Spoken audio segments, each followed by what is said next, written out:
THN news. बुनियादी सेहत मरकज़ मियांदाद चिंजड़ीअ जे doctor Abdul Hamid Abbasi, dispenser Ghulam Qadir बुढ़ो, सरफराज़ अमन ॾेपर जी ॻोठ मियांदाद चिंजड़ीअ जे ॻोठाणनि सां हिकु गॾिजाणी कोठाई वई। उन खां पोइ गॾिजाणीअ में काफ़ी ॻाल्हियूं ज़ेरे बहस रहियूं, जंहिंमें heat stroke, hepatitis B, C, उल्टियूं, डायरिया, मौसमी बुखार ऐं टाइफाइड बाबति आगाही ॾिनी वई।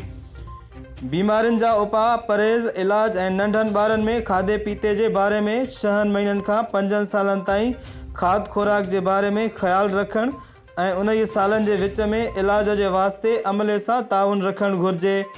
गॾिजाणीअ में हाफ़िज़ मोहम्मद पनाह चिंजड़ी, सोशल वर्कर हिम्मत अली समेत काफ़ी माण्हुनि शिरकत कई ऐं उन प्रोग्राम जी साराह पिणु कई वई।